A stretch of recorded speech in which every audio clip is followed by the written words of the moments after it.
Hay una idea que me da muchas vueltas últimamente. Si le preguntas a casi cualquier persona, te va a decir que lo que más busca es un poco de paz, de serenidad, Claro, es como el deseo universal. totalmente.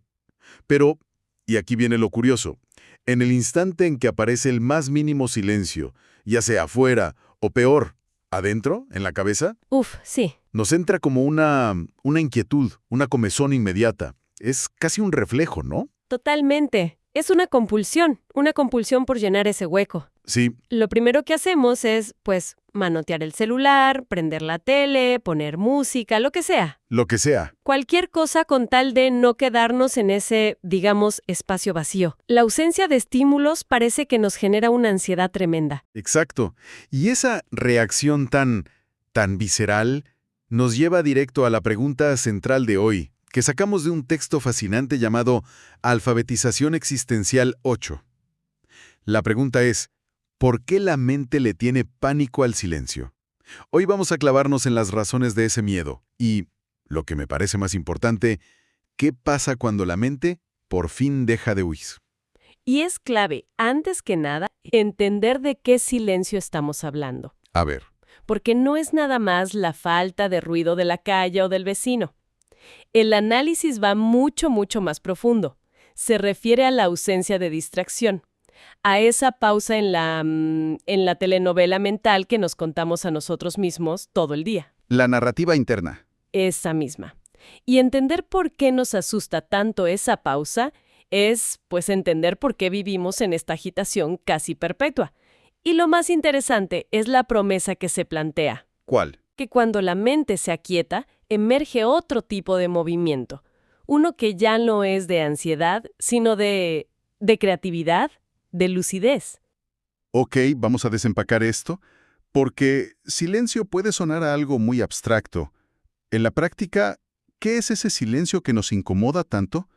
¿No estamos hablando de un estado místico o algo así, o sí? Para nada. Es mucho más mundano y, justo por eso, más accesible para todos. Es lo que aparece cuando simplemente estamos, sin un objeto claro de atención. Dame un ejemplo. Piensa en ese momento en que terminas una tarea y, antes de empezar la siguiente, hay un hueco de unos segundos. O cuando esperas a que hierva el agua para el café. Ese instante. Ese microsegundo de no hacer nada que se puede sentir eterno, y que inmediatamente queremos llenar con algo, revisando un correo, viendo una notificación. Justo. Es la ausencia de esa historia que nos contamos sin parar. Y su contraparte, que es donde pasamos la mayor parte del tiempo, es lo que el texto llama la mente rumiante. Me gusta el término, rumiante, Sí, porque no suena a pensamiento productivo para nada, suena a darle vueltas a lo mismo. es que esa es la clave. La analogía que usan es potentísima. ¿Cuál es? Es como una rueda de hámster. Gira y gira, a veces a toda velocidad, nos agota, nos deja exhaustos. Pero el hámster no va a ningún lado. Siga exactamente en el mismo lugar. No hay avance, solo hay movimiento circular. Y es un movimiento que nos engaña, porque como estamos pensando mucho, creemos que estamos resolviendo algo. Sí, es una ilusión de productividad. Pero en el fondo solo alimentamos el ciclo. Ahora, este ruido mental, esta rueda, debe cumplir alguna función. No puede ser que lo hagamos nomás porque sí. Claro que la cumple. Y su función principal es una de evasión. Evasión. Sí, evitar que veamos lo que realmente está pasando adentro. Es una cortina de humo muy, muy sofisticada. Y se sostiene con herramientas que, bueno, todos conocemos perfectamente. La preocupación, por ejemplo. El famoso ¿y sí? Uf, el y sí. Te puede tener ocupado horas enteras. Horas, exacto. El y sí, el repaso obsesivo de lo que dijimos o hicimos ayer, la fantasía de lo que haremos mañana, es un mecanismo que nos mantiene en la superficie.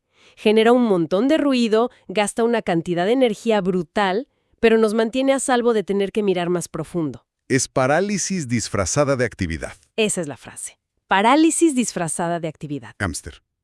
Pero, entonces el miedo no es solo al aburrimiento o a no ser productivo. Parece que va mucho más a fondo. Como si tocara una fibra de quienes creemos que somos. Diste en el clavo. Justo ahí es donde el análisis se pone denso. El miedo al silencio está directamente conectado con nuestra identidad. Ese yo psicológico, esa sensación de ser alguien, con una historia, con opiniones, con un pasado y un futuro, se construye y se sostiene con el movimiento constante del pensamiento. O sea que soy en la medida en que pienso sobre mí. Ajá. Pienso en mis problemas, en mis logros, me comparo con otros, y todo ese flujo de pensamiento es lo que me da la sensación de ser una entidad sólida y continua. Precisamente. Y cuando ese movimiento se detiene, aunque sea por un instante, la narrativa se para. El personaje que interpretamos se queda sin guión. Y es ahí donde surgen las preguntas, que según el texto, son la verdadera raíz del pánico. ¿Preguntas cómo? Como, si dejo de pensar sobre mí, ¿sigo existiendo? O, si no me estoy gestionando, analizando, mejorando, entonces, ¿qué soy? Es un terror casi existencial. Se describe como una pequeña muerte. Me parece una frase muy fuerte, pero muy acertada. Es como si el ego sintiera que se va a disolver. Porque el ego es esa historia. La mente siente que pierde el control, que su biografía se desvanece. Todo ese yo que vive ocupadísimo analizándose, culpándose, justificándose o planeando su siguiente movimiento, de repente, pues se queda sin trabajo. Y para una mente condicionada a hacer, esa inacción es aterradora. Es el vértigo de no tener de dónde agarrarse. Ok, esa es una razón muy profunda. Pero hay otra, quizá más inmediata. El miedo a que, si paramos la rueda, empiece a salir todo lo que hemos estado barriendo debajo de la alfombra. Sí, y este es un miedo mucho más tangible para la mayoría. La metáfora del ruido mental como un anestésico es perfecta. Mientras la mente está ocupada, rumiando, preocupándose, entreteniéndose, no sentimos lo que hay por debajo. Pero en el momento en que hay silencio, híjole, Se abre la compuerta. es como si se abriera una compuerta, sí. Exacto, y lo que suele aparecer son precisamente esos dolores antiguos que nunca procesamos del todo, duelos que no lloramos bien, culpas que cargamos en secreto, Miedos profundos. o miedos muy arraigados que ni siquiera sabíamos que teníamos, o, a veces, algo más sutil pero igual de incómodo, la percepción clara de que algo en nuestra vida actual no está bien, una verdad que preferimos no ver. Es como si el ruido constante nos ayudara a mantener una versión editada de nuestra vida. Exacto. Y el silencio nos pone de frente la versión sin cortes. Justo. Y claro, la mente, que ha pasado años construyendo defensas para no tener que lidiar con todo eso, entra en pánico.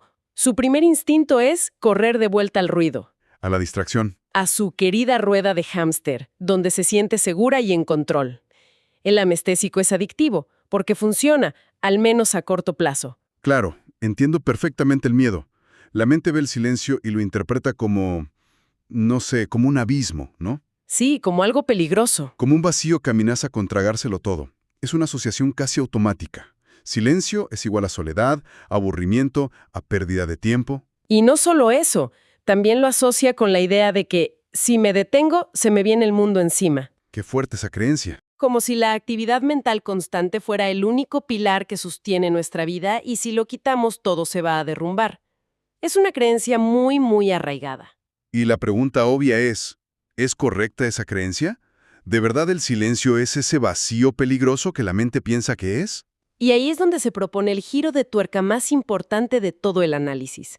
El problema no es el silencio, sino la premisa desde la que lo juzgamos.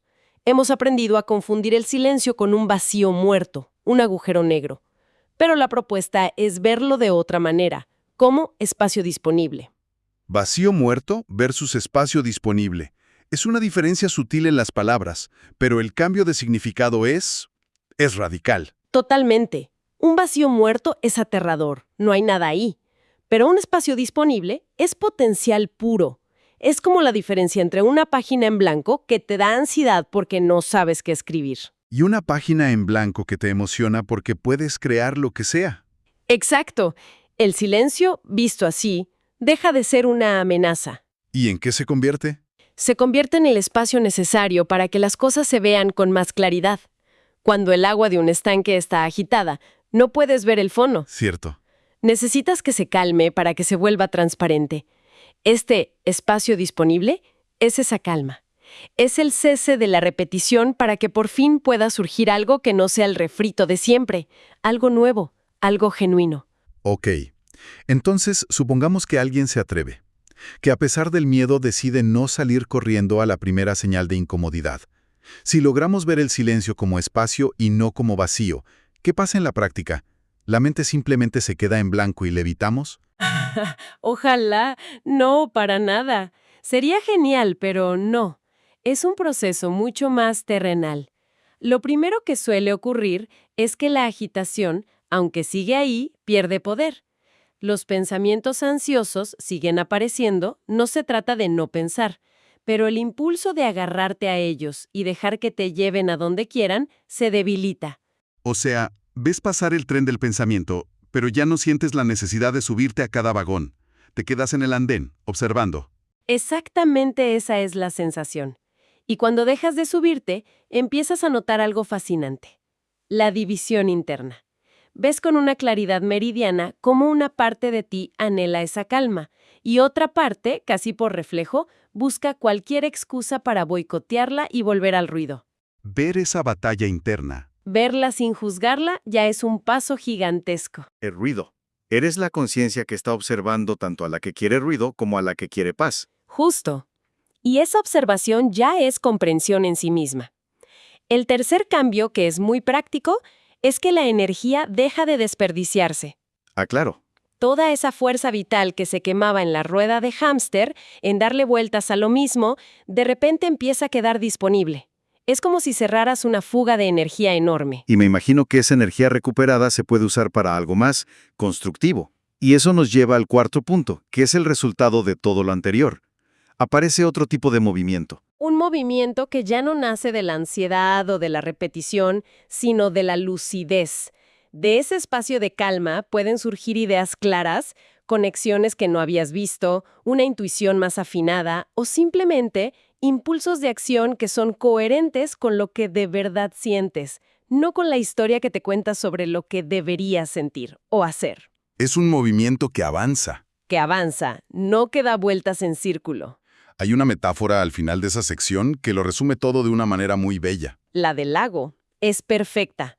No se trata de buscar la quietud de una piedra, que es una quietud muerta, inerte. Es la quietud de un lago profundo. Cuando la superficie se calma, el agua se vuelve transparente y por primera vez puedes ver el fondo. Todo lo que ya estaba ahí. Puedes ver los peces, las plantas, las rocas, todo lo que estaba ahí, pero que el oleaje de la agitación no te dejaba ver. Por eso se insiste tanto en que esto no es una técnica para conseguir un estado mental mágico. No es otro objetivo que añadir a la lista de cosas por hacer. Exacto. Verlo así sería caer en la misma trampa de siempre. Es más bien un experimento. Un experimento radical que consiste en observar qué pasa cuando, voluntariamente, dejamos de alimentar el ruido. Cuando dejamos el celular en otra habitación y simplemente nos sentamos a ver cómo se comporta la mente sin sus juguetes, sin sus escondites habituales. Es aprender a no creerle a cada pensamiento, a no seguir cada impulso de distracción y, sobre todo, a quedarte ahí incluso cuando es incómodo. El miedo empieza a perder fuerza cuando compruebas por experiencia propia que el silencio no te destruye. Al contrario, te permite, quizá por primera vez, ver la vida con menos filtros, sin tanto ruido en medio. Entonces, para ir cerrando, la idea central es que la mente le tiene pánico al silencio porque cree, erróneamente, que en él va a perder su identidad y el control que tanto valora. Sí. Pero en realidad, lo único que pierde es la ilusión de que ella es el centro absoluto del universo. Y me gustaría recalcar la idea final, que me parece la más liberadora de todas. El silencio no es algo que tengas que construir o fabricar. No es una meta lejana que alcanzar después de años de esfuerzo. Es simplemente lo que queda cuando te atreves a observar el ruido, cuando ves tu propio impulso de huir, cuando sientes el miedo. Y en lugar de reaccionar como siempre, por una vez, simplemente te quedas. Y en esa quietud se revela algo simple y a la vez profundo. La mente, que puede estar en silencio, no se paraliza. Al contrario, es la única que puede moverse de verdad, con inteligencia y propósito. Todo lo demás, nos dice la fuente, no es más que la rueda de hámster. Un movimiento frenético que no te lleva a ninguna parte. Y esto nos deja con una reflexión final. una idea para que se quede resonando. El análisis nos muestra que el verdadero movimiento no nace del ruido, sino de la quietud. La pregunta que queda flotando es, si dejamos de correr en la rueda, si nos atrevemos a que el agua del lago se calme, ¿qué es lo que realmente tememos encontrar en el fondo?